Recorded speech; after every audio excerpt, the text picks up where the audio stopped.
José de Jesús Ceballos Caballero, presidente nacional de Anafinet. Damos inicio este día del programa de la hora Anafinet.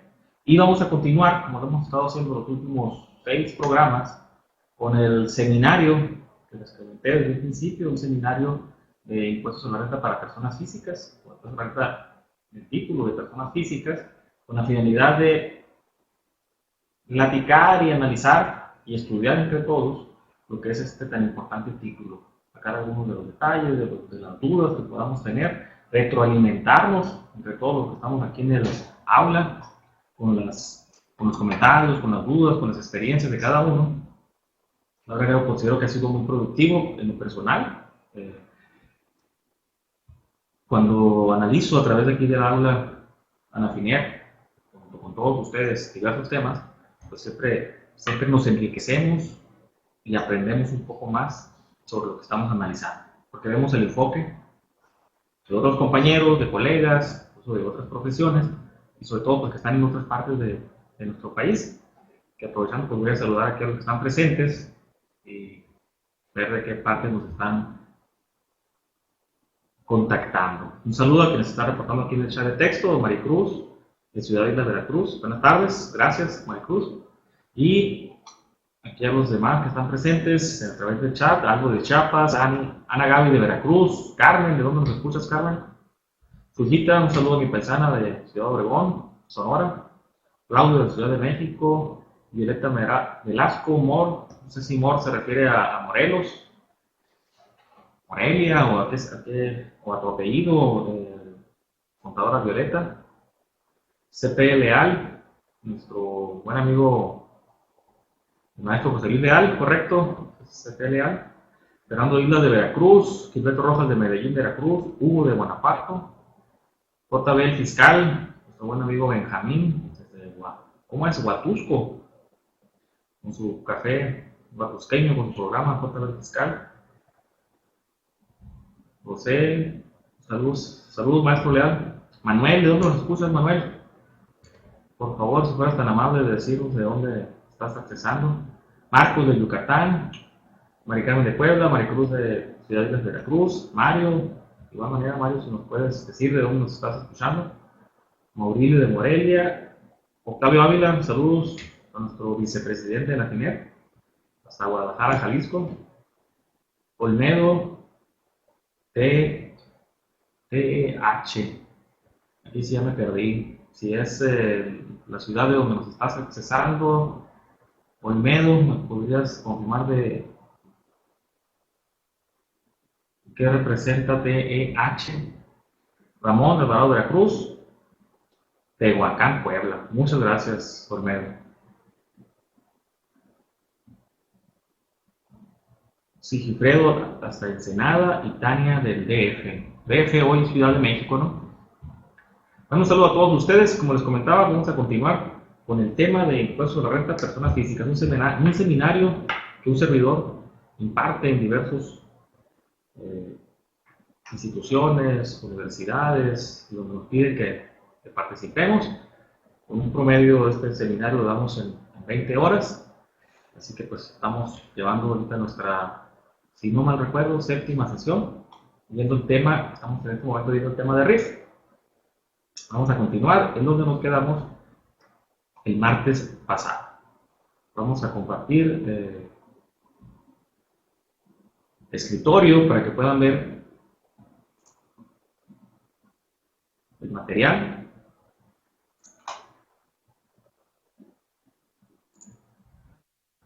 Pueden ver el material del tema que estamos viendo.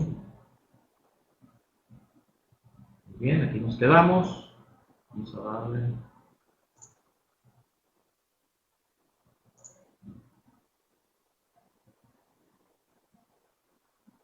Muy bien. Bueno, pues entonces ya tenemos el material aquí en la pantalla, verificando con una laptop que tenemos como testigo para verla, para ir siguiendo y verificando que todo esté en orden dentro del aula. Pues vamos a continuar con el tema de impuestos a la renta de personas físicas. Como les decía, estamos viendo el tema de RIF.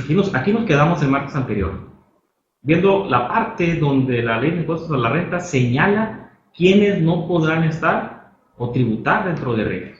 ¿sí?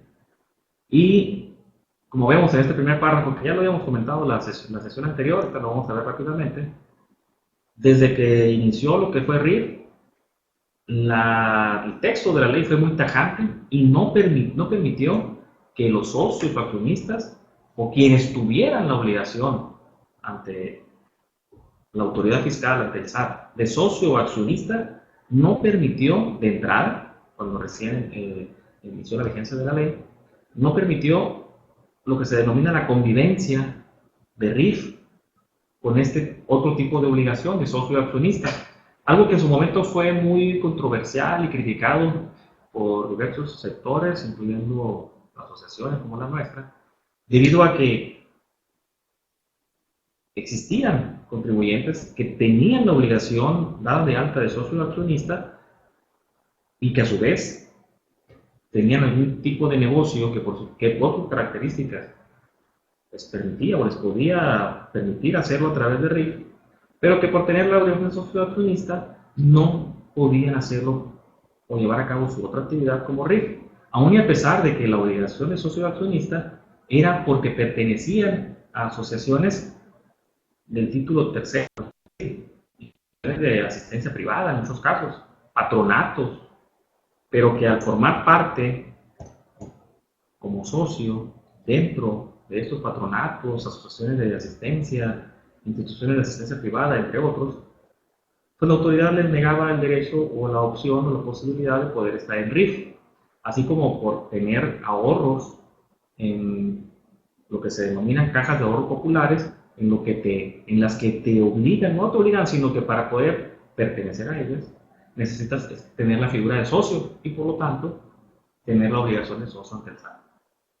Entre otros tipos de socios que la autoridad, analizando esto, posteriormente permite, dentro del propio texto de la ley, como vemos en la siguiente lámina, esta lámina que ya tenemos aquí en la pantalla, como ya nos da varios incisos en los que da salvedades para cierto tipo de socios de poder, a su vez, tributar en RIF por las actividades que pudieran realizar que encuadren dentro de los requisitos de RIF.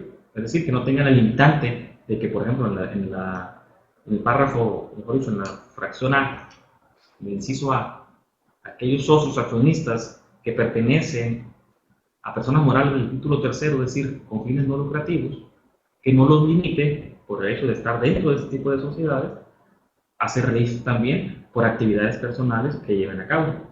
O en el caso del inciso B, por pertenecer a cajas de ahorro populares, ¿sí? En las que tienen ahí depositado un ahorro, un modesto, muchas veces un modesto ahorro, del que generan intereses también de igual manera modestos, pero que por estar dentro de este tipo de sociedades con cajas de ahorro y tener la obligación de socio ante el SAT, no les permitía llevar a cabo actividad o otras actividades dentro de RIF. Pero ya lo permite, como vemos aquí en estos dos incisos. Y en el inciso C, que sería lo de asociaciones deportivas, ¿verdad? También le permite ser socio, accionista o integrante de asociaciones deportivas, siempre y cuando no reciban ingreso de parte de ellas. Y por último, lo que veíamos la sesión anterior, pues lo que es la vinculación entre cónyuges o entre familias, es decir, quienes tengan relación de parentesco en los términos de la legislación civil. De igual manera, permite que este tipo de personas que tienen una vinculación, ya sea como cónyuges o de parentesco en los términos de la legislación civil, permite que sean RIF cada uno de ellos, porque si nos vemos estrictamente lo que marca la ley o marcaba antes la ley, específicamente en el tema de aquellos que no pueden ser RIF, inicialmente los integrantes de una misma familia no podían ser RIF al mismo tiempo, aun y cuando no tuvieran relación de negocios entre ellos. Ya con este párrafo, este último párrafo que vemos en la lámina, la redacción que tiene al final, que está resaltado ahí en negritas, nos señala que podrán tener o ser RIF aún quienes tengan vinculación ser cónyuges o por tener parentesco en los términos de la legislación civil, pero siempre que no exista una relación comercial o influencia de negocio que derive en algún beneficio económico. Si se cae o se encuadra en esto último que viene en negritas, los integrantes de una misma familia, o los esposos, los cónyuges, podrán estar en RIF sin ningún problema. Y bueno, también lo comentábamos en la sesión anterior, que para el caso que estemos o nos encuadremos en alguno de los incisos anteriores que veíamos, de ser socio accionista de alguna de las personas morales en las que sí permite, aún teniendo la obligación de socio accionista, sí permite la convivencia con RIF, se debió de haber presentado un aviso a más tardar, como vemos en el último párrafo de esta lámina, en febrero de este año. Pero claro, ¿qué pasaría si alguien, y lo comentábamos en la sesión anterior, qué pasaría si alguien que tiene la obligación de socio accionista, que pertenece a una institución de asistencia privada, o está dentro de una caja de ahorro, o que está dentro, forma parte de un club deportivo como socio, sin recibir ingresos del mismo, es decir, los incisos A, B y C que veíamos anteriormente, y hasta esta altura del año, es decir, en el mes de junio, estoy analizando que puedo abrir un negocio y que por las características del mismo, o sea, por los ingresos, por los productos y el mercado que me voy a dirigir, considero que lo puedo hacer a través de RIF. Me doy de alta como RIF y tengo la obligación de socio accionista previamente. ¿Lo podré hacer? ¿O porque ya pasó el plazo hasta el mes de febrero para hacer el aviso, ya no podré darme de alta como RIF? En lo personal considero que lo que señala el último párrafo, los últimos dos renglones de la lámina que está en la pantalla de la regla 2.59 es obligada, pero para aquellos contribuyentes que desde el inicio del año ya estaban como socios accionistas y a su vez tenían ya la obligación de RIF o incluso de actividad empresarial y profesional, porque no podían estar en RIF por tener la obligación de socio accionista. Si en este momento tengo mi obligación de socio accionista, la única que tengo, por así decirlo, o incluso la de socio accionista y a su vez la de sueldos, soy un empleado, y pretendo abrir un negocio que por sus características pudiera ser a través de RIF, en lo personal considero que sí puedo hacer o dar la alta como RIF y de la misma forma, de preferencia en el mismo mes en que me di de alta como RIF, presentar el aviso al SAT de que adicional a esta modificación o aumento de obligaciones como RIF que estoy presentando, a su vez soy socio o mi clave, mi obligación de socio accionista es por serlo de una de las tres personas morales a que hicieron referencia los incisos A, B y C de la lámina anterior. En personal no considero que debería delimitar en el caso que les comento. Seguimos la fracción 2. ¿Quiénes no pueden hacer RIF? Nos señala que los contribuyentes que realicen actividades relacionadas con bienes raíces, capitales inmobiliarios, negocios inmobiliarios o actividades financieras. Ahí los está excluyendo de poder realizar sus actividades a través de la figura del RIF, que es básicamente lo que conocemos como actividad inmobiliaria, ¿sí? Que es muy diferente a lo que es construcción. Debemos de tener eso muy bien delimitado, ¿no? Aquí, o lo que señalan estos cuatro primeros renglones de esta fracción, es lo que engloba lo que conocemos como actividad inmobiliaria. Compraventa de bienes inmuebles, de bienes raíces, incluso de capitales inmobiliarios, negocios inmobiliarios o actividades financieras. Muy diferente de lo que conocemos como lo que es la actividad de la construcción. La construcción, claro, con la limitante de los 2 millones de ingresos, esa sí la pudiéramos llevar a cabo a través de RIF. Y aquí mismo en esta fracción nos señala una salvedad. Es decir, aquellos que, aun y cuando están dentro de lo que es los negocios inmobiliarios, sí pueden llevar a cabo sus actividades como RIF. ¿Quiénes son? Aquellos que únicamente obtengan ingresos por la realización de actos de promoción o demostración personalizada a clientes personas físicas para la compraventa de casas, habitación o vivienda.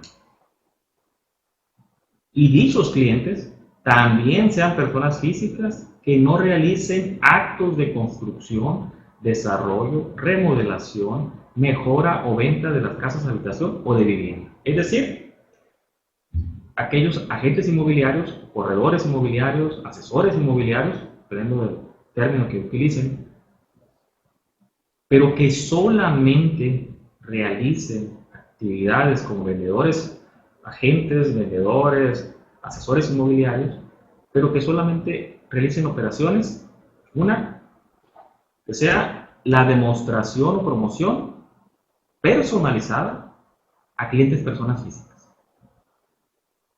Es decir, que quien vaya a comprar la propiedad sea una persona física y que la propiedad a que hace referencia sean casas, habitación o vivienda. Y que el cliente, es decir, que quien contrató a este asesor inmobiliario, a su vez también sea persona física y que no se dedique a actividades de construcción, ni de remodelación, ni actividad inmobiliaria. Es decir, prácticamente que sea una operación entre particulares y que el asesor inmobiliario simplemente participe en la demostración, promoción de esa propiedad y que por lo tanto de ahí obtenga un ingreso. En ese caso, los asesores inmobiliarios sí pueden hacerlo a través de RIF. Además que deben de cuidar lo que viene en la siguiente lámina, ¿sí? Que nos señala que no podrán estar en RIF las personas físicas que obtengan ingresos, a que se refiere este capítulo, por concepto de comisión, mediación, agencia, representación, correduría, consignación y distribución. Normalmente, los asesores inmobiliarios, agentes inmobiliarios, vendedores inmobiliarios, como se denominan ustedes, su ingreso se basa en la comisión. Si así fuera, aun y cuando la fracción anterior les permite en ciertos casos, es decir, asesores inmobiliarios, agentes inmobiliarios, vendedores inmobiliarios, que solamente realizan actividades de demostración o promoción de vivienda para que la compren personas físicas y que a su vez la vendan personas físicas, si caen en que su ingreso es por comisión, sería una limitante para que lo puedan hacer a través de RIF. Salvo, sigue esta fracción, que se trate de personas que perciban ingresos por los conceptos de mediación o comisión, que sería el caso de los agentes inmobiliarios, y esto no exceda del 30% de sus ingresos totales. Pero ¿qué sucede? Si es la única actividad que llevan a cabo, pues sus ingresos por la comisión de venta de casas de habitación, pues va a ser del 100%. Por lo tanto, si quieren que este tipo de contribuyentes o de personas desean entrar en la formalidad, porque la gran mayoría de ellos están en la informalidad, si desearan entrar en la formalidad, tendrían que tasar sus ingresos en otra opción que no sea comisión, por servicios inmobiliarios, ¿verdad? Servicios inmobiliarios por la promoción de casa, habitación y el recibo, ya sea que sea para expedido a una persona física y con ello pues podrán estar dentro de RIF, que les va a llevar grandes beneficios al estar como RIF. A ver, dice, algo de chapa. Agapes del título 2, capítulo séptimo, podrían ser RIF por las actividades empresariales que realizan. Las actividades, los agapes, conocemos como actividades agrícolas, actividades agrícolas ganaderas, de pesca y silvícolas, tienen su propio capítulo, tienen su propia tributación y de acuerdo incluso de acuerdo a la autoridad no pueden estar en RIF, tienen su propia clasificación. Y continuamos. Bueno, importante, además de que si el 30% de sus ingresos no son por comisión, perdón, sí, lo máximo el 30% de sus ingresos son por comisión, en caso de que puedan tributar por medio de RIF, es decir, que cumplan con este máximo de ingresos a través de comisión del 30%, en caso de que cumplieran con este límite y pudieran estar en RIF, Las retenciones que les hagan las personas morales se considerarán pagos definitivos para esta sección. ¿Sí? Me retuvo la persona moral. A lo mejor en nuestro cálculo del impuesto como RIF, esa retención excedió al pago que debí de haber hecho de impuestos sobre la renta como RIF, no me va a generar un saldo a favor o una devolución. O mejor dicho, un saldo a favor para efectos de devolución o de compensación, sino que se va a considerar un pago definitivo y no surtirá efectos dentro del cálculo de RIF, las retenciones que se hagan de impuestos sobre la renta. Seguimos con el cuarto. ¿Quiénes más no pueden estar en RIF? Personas físicas que obtengan ingresos a que se refiere este capítulo por concepto de espectáculos públicos y franquiciatarios. Esta fracción cuarta también creó mucha controversia al inicio, cuando inició la vigencia del RIF, por excluir, ¿sí?, a los franquiciatarios. Espectáculos públicos, bueno, de lo personal no vi que hubiera una controversia por excluir a quienes se dediquen a espectáculos públicos y que no puedan hacerlo bajo la figura de RIF. Pero en el caso de franquiciatarios, ¿sí?, cuando inició la vigencia de RIF y que se analizó esta fracción, se determinó por asesores, por asociaciones y organismos que se estaba siendo injustamente no dejando a los franquiciatarios tributar a través de RIF. Tan fue así que se le hizo llegar a la autoridad esta controversia de no dejar a los franquiciatarios hacerlo a través, o llevar a cabo sus actividades a través de RIF, que incluso la PRODECON, la Procuraduría de Defensa del Contribuyente, emitió también un criterio y una recomendación a la autoridad para que cambiara esto. Incluso en pláticas con las autoridades, realmente ellos también comprendían que esta fracción y el de excluir a los franquiciatarios de poder tributar a través de RIF era injusto para ellos, y que realmente esto debió de haber estado enfocado al franquiciante. Es decir, en la figura de la franquicia o del contrato de franquicia existen dos elementos. El franquiciante, que es el dueño de la franquicia, quien es quien vende los derechos de franquicia y obtiene regalías a través de dicha franquicia. El franquiciatario es quien compra o que adquiere, mejor dicho, a través del contrato de franquicia, los derechos para utilizar lo que se denomina el know-how, el cómo hacer o cómo llevar a cabo el negocio bajo los estándares del franquiciante. Sinceramente, y yo en lo personal considero que en esa fracción debieron de haber puesto y franquiciantes, es decir, que no pueden ser RIF quienes están explotando o están teniendo ingresos a través del contrato de franquicia, pero como franquiciantes, es decir, que reciben regalías de franquiciatarios. Ustedes pueden ver, analizar, entrar a las páginas especializadas en franquicias, y hay franquicias tan sencillas que no requieren una inversión de más allá de 50,000 pesos para comprar los derechos de la franquicia, de poder explotar en algún área o algún territorio el producto o servicio que vende esta franquicia, que no requieren una inversión, como les digo, de más de 50,000 pesos, de 100,000 pesos. Con eso echar a volar tu negocio y estar obteniendo ingresos de 50, 60,000 pesos mensuales. Ingresos, a eso quítele utilidades, pero quítele gastos para obtener las utilidades. O incluso ingresos de hasta de 100, 150,000 pesos, que estarían debajo del rango de los 2 millones de pesos al año. Y que están dirigidos, estos giros, específicamente al público en general, como algunos productos, algunas franquicias de comida, algunas franquicias de salones de belleza, de corte de pelo. Bueno, hay una infinidad de franquicias. Pues a este tipo de franquiciatarios que pusieron un negocio relativamente pequeño, con una inversión relativamente baja, que obtienen ingresos por debajo de los 2 millones de pesos, no les ha permitido hacerlo a través de RIF por la fracción esta que estamos ahorita analizando. aun y cuando cumplen con todos los demás requisitos para ser RIF.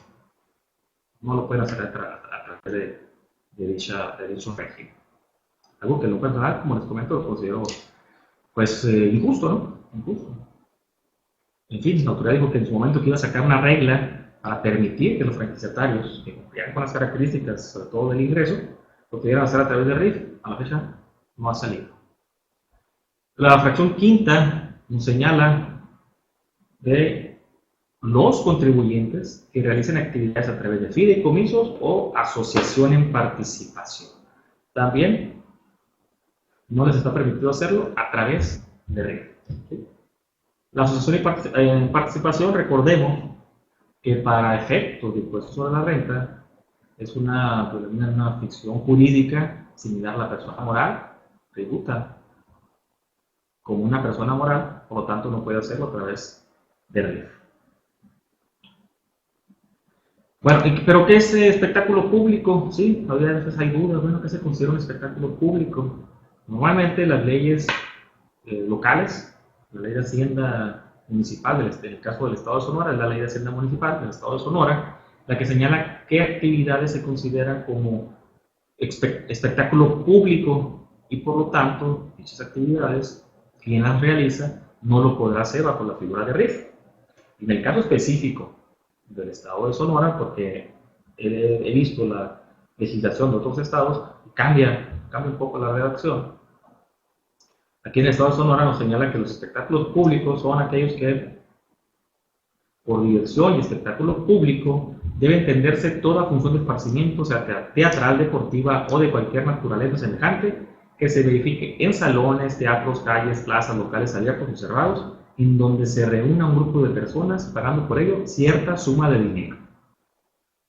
Y en el siguiente párrafo nos dice que no se considera espectáculo público y son los presentados en restaurantes, bares, cabarets, salones de fiesta o de baile y centros nocturnos, así como funciones de cine.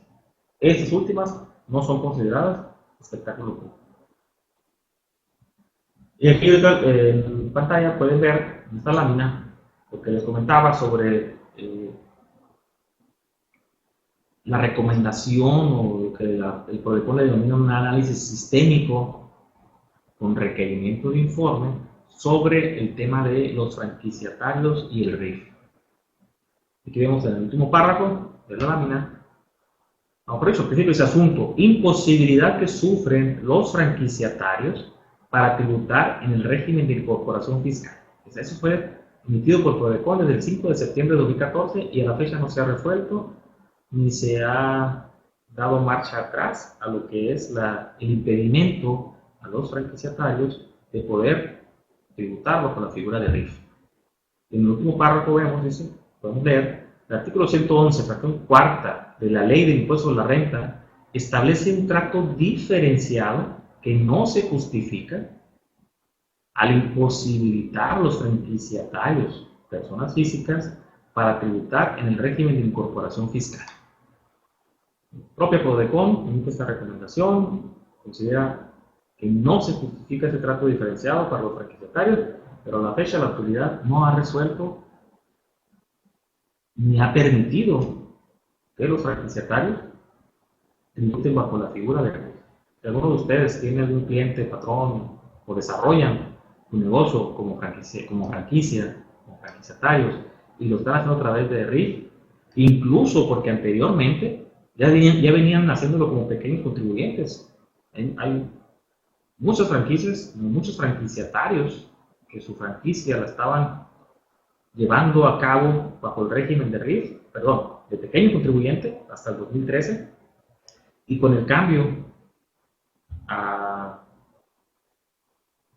con la vigencia, la entrada en vigor, vigencia de RIF, pudo haberse dado el caso de que la autoridad los cambiara automáticamente a RIF, porque la autoridad no sabe bajo qué modalidad están explotando su negocio, si están bajo la figura de la franquicia, ya que cuando se dieron de alta como repecos, pues no era necesario especificar esa modalidad o dar el detalle de que estábamos haciéndolo bajo la figura de franquicia, y los cambió automáticamente a RIF, pero de acuerdo al impedimento que existe, lo están haciendo de manera errónea.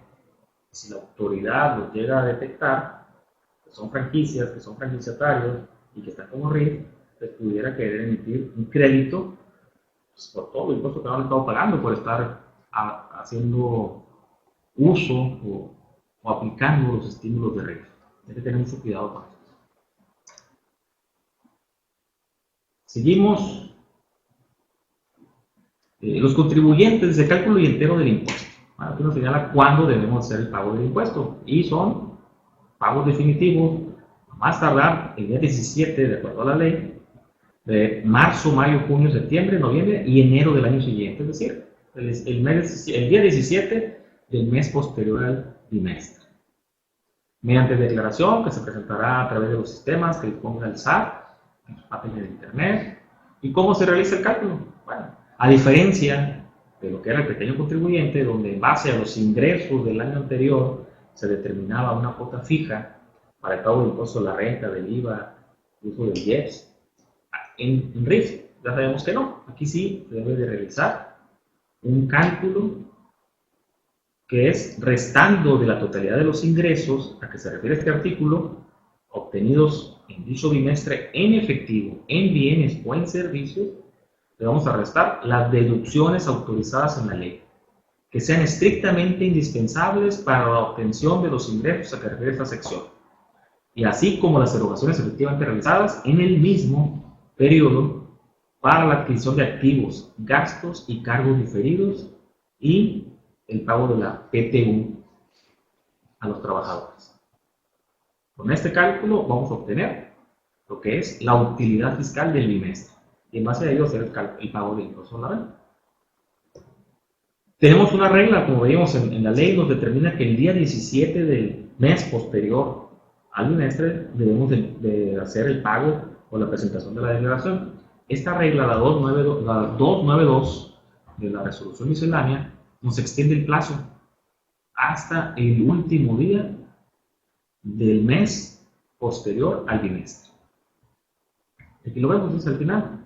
Podrán presentar las declaraciones bimestrales definitivas de impuestos federales, incluyendo retenciones, a más tardar el último día del mes inmediato posterior al bimestre que corresponda a la declaración.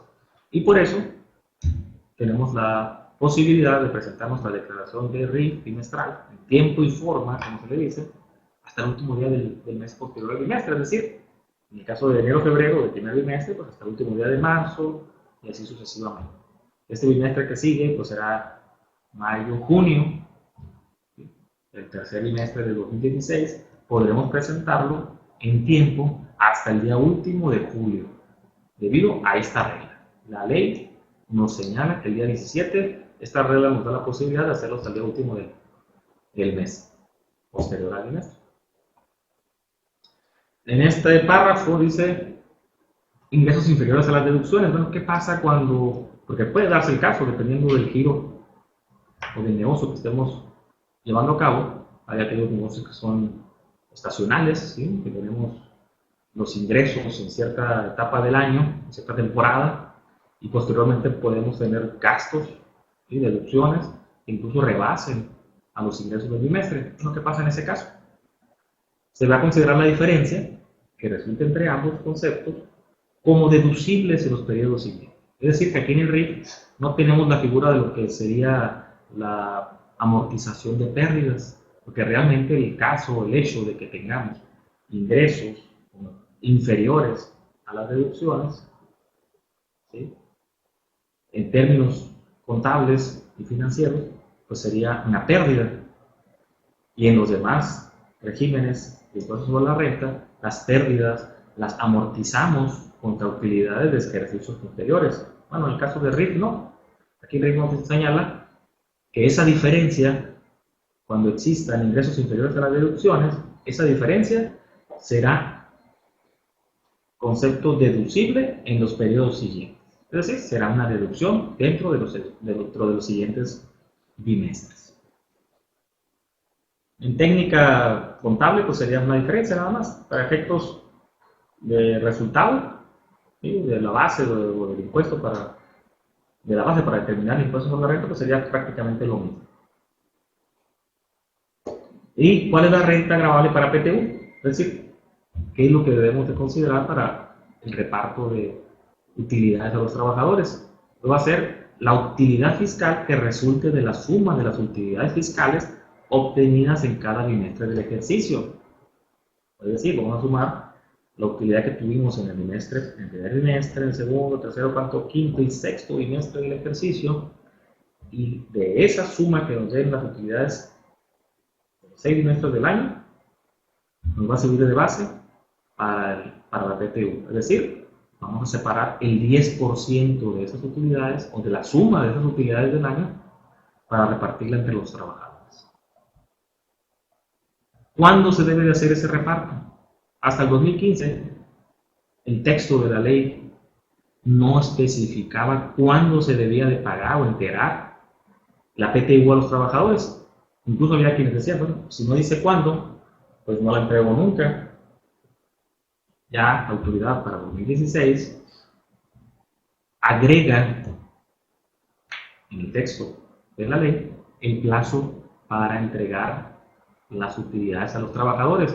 Y si leemos el texto, como viene en la redacción, pues incluso el plazo sería antes que las demás personas físicas o que los demás patrones, personas físicas, deben de entregar las utilidades a sus trabajadores, porque señala, dice, el plazo para el reparto de las utilidades entre los trabajadores deberá efectuarse dentro de los 60 días siguientes a la fecha en que deba presentarse, en los términos del artículo 112 de esta ley, la declaración correspondiente al sexto bimestre del ejercicio de que se trata.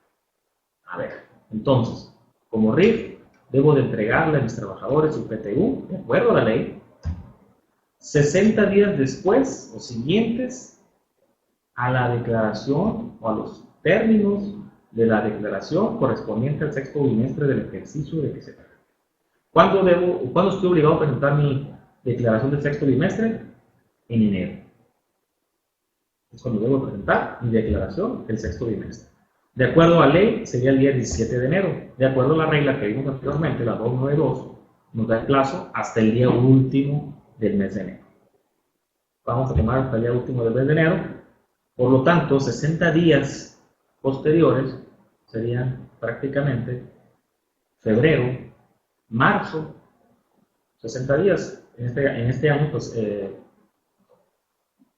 febrero trajo como año bisiesto 29 días, marzo 31, la suma de los dos nos da 60 días. De acuerdo al texto de la ley, los RIF debieron haber presentado o pagado a sus trabajadores la PTU el 31 de marzo. Es decir, con anticipación a los demás patrones personas físicas. Pero no se asusten si tienen algún cliente RIF y que no ha efectuado el reparto de la PTU, no se me asusten, pues vamos a ver una regla que amplía el plazo para pagar la PTU a los RIF. Pero si nos vamos al texto de ley, debió haber sido el 31 de marzo el pago de la PTU a los trabajadores de aquellos patrones bajo la figura de RIF. El siguiente párrafo nos da ahí nos señala dentro del cálculo para la PTU, dice que los contribuyentes deberán disminuir de los ingresos acumulables las cantidades que no hubiesen sido deducibles en los términos de la fracción 30 del artículo 28 de esta ley. ¿Y cuáles son esos conceptos no deducibles? Pues lo que es la previsión, prácticamente lo que es la previsión social exenta, lo que conocemos como la deducción de los ingresos no acumulables de los trabajadores en una proporción del 47 o del 53%, dependiendo de si hubo o no hubo una disminución de los pagos por ingresos exentos a los trabajadores en el ejercicio anterior. Básicamente vamos a quitar aquello que no pudimos deducir de la base para la PTU. Eso nos señala este último párrafo. Y en esta regla, que tenemos ahorita aquí en pantalla, la 11711, ya podemos respirar tranquilos, porque si no efectuaron el pago de la PTU, como lo señala la ley que sería el 31 de marzo, para los patrones que son RIF, bueno, esta regla nos dice los RIF deberán de pagar a más tardar el 29 de junio la PTU, es decir, en el mismo plazo que las demás personas físicas. Pero esto es en base a la regla. Si nos vamos a ley, como les digo, sería el 31 de marzo, 60 días posteriores al término para la presentación de la declaración del sexto bimestre.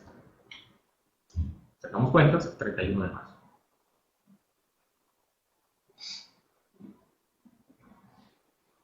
¿Y cómo vamos a determinar el impuesto? Pues ya vimos que es en párrafos anteriores, veíamos que es para lo que es el cálculo de la utilidad fiscal, pues eran los ingresos, tenían las deducciones del periodo, ¿sí? En efectivo, en bienes o en servicios, pero y aquí ya nos especifica que se van a considerar los ingresos cuando se cobren efectivamente, es decir, flujo, y deducirán las erogaciones efectivamente realizadas en el ejercicio para la adquisición de activos fijos, gastos o cargos diferidos. Otro de los beneficios de RIF, muy importantes, es el poder deducir los activos fijos al momento del pago. Es decir, que para RIF pues, se aplica lo que se conoce como la deducción inmediata. Y deducirán las erogaciones efectivamente realizadas en el ejercicio para la adquisición de activos fijos. Es decir, que si pago, compro, adquiero y pago, liquido dicho activo fijo en el mes o en el bimestre, voy a considerarlo en su totalidad para el cálculo o como una deducción dentro del cálculo del bimestre. Algo que no se permite para para las demás personas físicas. Ahora vamos a ver aquí los comentarios que tenemos en el chat de texto. Dice, si soy RIF y rebasé o no pagué la PTU en tiempo y forma y cumplo de manera espontánea, ¿aplica alguna multa al patrón por parte de la autoridad laboral? Bueno, aquí ya sería el tema, no sería fiscal, sino laboral. Lo que te puedo decir es que si lo hacemos en tiempo y forma y no hubo ninguna, se puede decir, denuncia por parte del trabajador a la autoridad, yo en lo personal considero que no habría una sanción. Sobre todo porque no estaría detectada por la autoridad laboral. Pero es muy probable que si la autoridad laboral detecta el incumplimiento del pago de la PTU en tiempos, sí aplique una sanción. Es lo más seguro. Muy bien, continuamos. Y ya esta párrafo ya nos señala, bueno, que la utilidad fiscal obtenida le vamos a aplicar la siguiente tarifa. Y ya nos da la tarifa bimestral, que prácticamente es la tarifa que conocemos mensual elevada al bimestre, o multiplicada por 2 en las columnas del límite inferior, límite superior y cuota fija. La columna de porcentaje pues queda igual, con un tope hasta del 35%. Pero aquí está el gran dulce, ¿sí? O el gran estímulo que otorgó la autoridad a quienes se incorporen a RIF, de este estímulo de la disminución del pago que realicen del impuesto sobre la renta en base a la siguiente tabla. Y ahí le podemos ver en pantalla que la reducción aplica dependiendo del número del año en que se encuentre tributando el contribuyente dentro de RIF, y tendrá una disminución del pago de impuesto sobre la renta en su primer año del 100%, segundo año del 90%, tercero del 80% y así sucesivamente hasta llegar al 10º año, donde su disminución o reducción de pago será del 10%. Al principio, con el 2014 que inició RIF, existía la duda por cómo aplicar la tabla. ¿Sí? Oye, bueno, me doy de alta como RIF en el 2014, es mi primer año, 100% de deducción. Pero ¿qué va a pasar a aquellos que se dieran de alta después, en el 2015? Ya va a ser el segundo año, porque es el segundo año en que tiene vigencia RIF, y tendrán que aplicar esos contribuyentes que se dieran de alta en 2015, o 2016 o 2017, que va en el segundo y tercer año de vigencia del RIF. No, ya después se aclaró, ¿sí? Se aclaró esa duda y la tabla hace referencia a los años que tenga tributando el contribuyente dentro del RIF. Por lo tanto, quienes se den de alta ahora en 2016 será su primer año de tributación y aplicarán el 100% de reducción en el pago de su impuesto sobre la renta. E incluso, como lo vimos, la autoridad emitió una regla donde señaló que 2015 fue el primer año de tributación para efectos de la tabla que tenemos en pantalla, para todos los contribuyentes.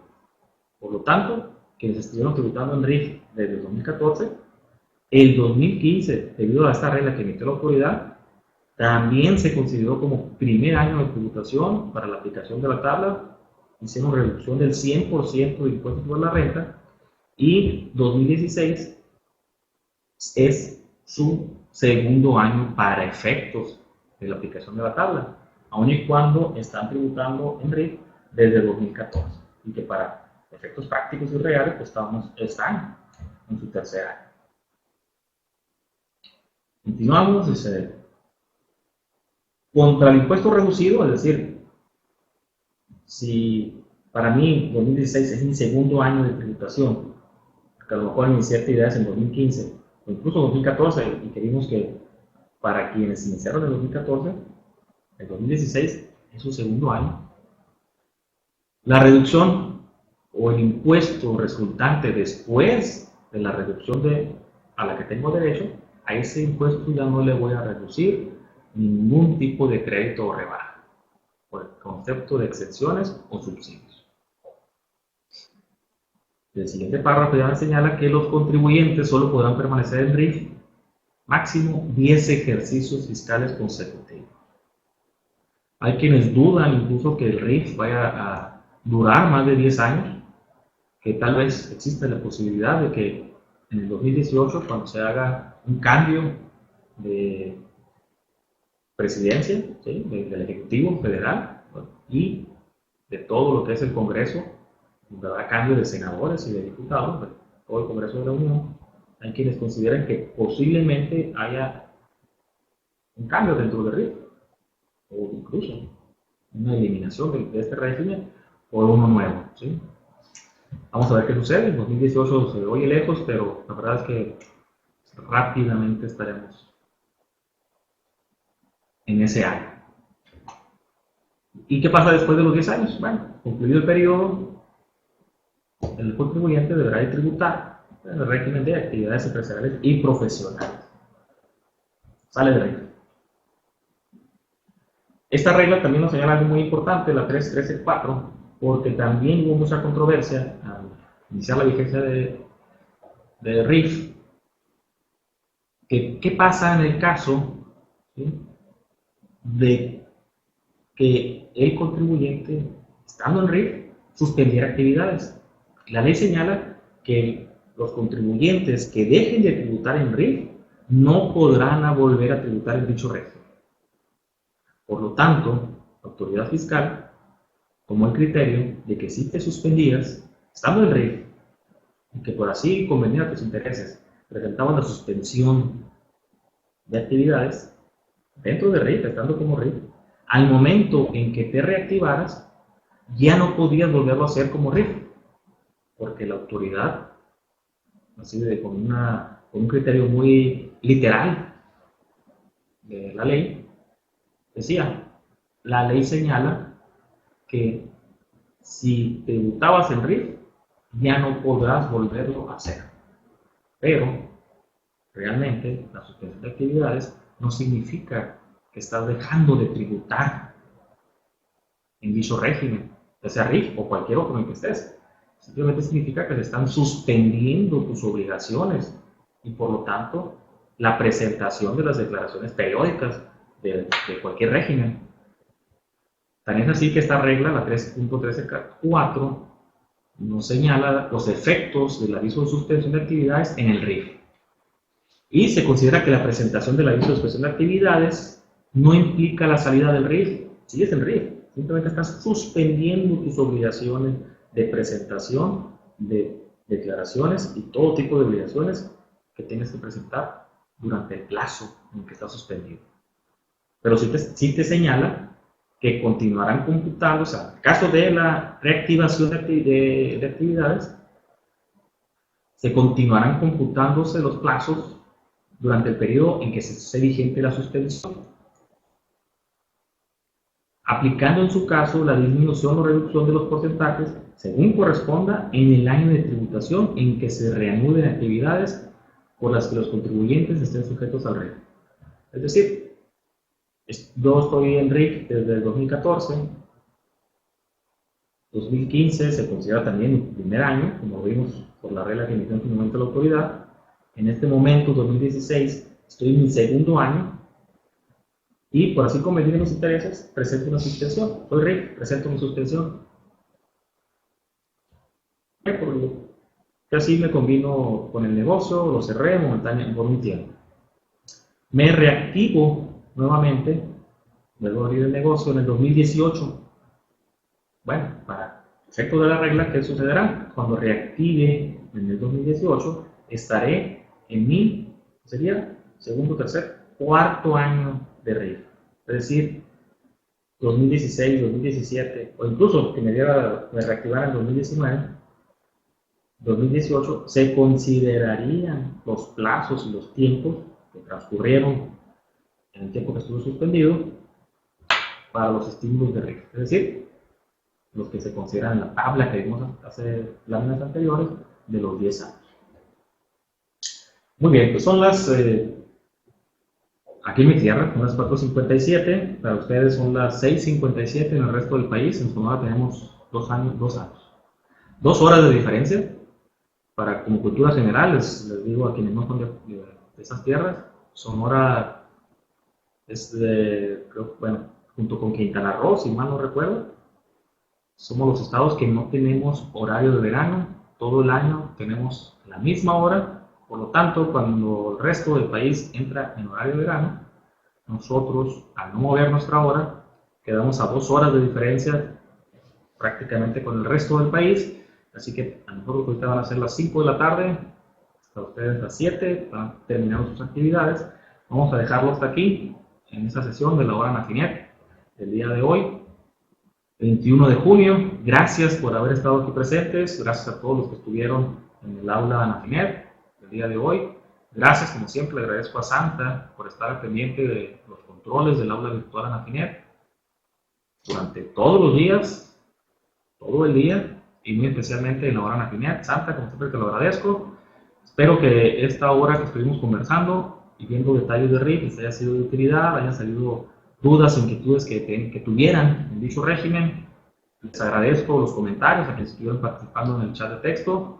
Los invito el próximo martes a continuar con el tema dentro de lo que es el seminario de impuesto sobre personas físicas. Gracias a todos por su participación y les recuerdo, aquellos quienes están ahorita accesando al aula y no son socios en Anafinet, les recuerdo y los invito a que se afilien a nuestra agrupación, a que den ese último paso y sean socios de Anafinet. Acérquense, estamos a la orden, ya sea con Santa, con los representantes estatales o locales que les quede más cerca, los representantes de Anafinet que les quede más cerca o de su estado, acérquense a ellos, o con un servidor, estoy a la orden. Mi correo es ceballos@anafinet.org. Estoy a las órdenes. Los invito a que se afilien en Anafinet y también los invito a nuestra próxima convención anual Cancún 2016 a celebrarse los días 6, 7 y 8 de octubre. Tengan la seguridad que será un gran evento. En nuestra 12ª convención. Cada año las convenciones van mejorando. El año pasado tuvimos una convención en Guadalajara, fue un excelente evento. Tengan por seguro que la convención que tendremos este año en Cancún será todavía mejor. Tendremos eventos técnicos con reconocidos expositores, tendremos eventos de convivencia con los socios de todo el país que asistan a la convención. El sábado un evento totalmente será el sábado de convivencia. Entonces, próximamente tendremos más detalles de los conferencistas, del paseo. Pero les digo, reserven la fecha 6, 7 y 8 de octubre para que asistan a la convención Anafinet 2016. Gracias, quedo a la orden, gracias a todos los que estuvieron presentes. y le regreso los controles a Santa para que continuemos con el cierre del día de hoy. Gracias, quedo a la orden, gracias a todos los que estuvieron presentes. Muchas gracias.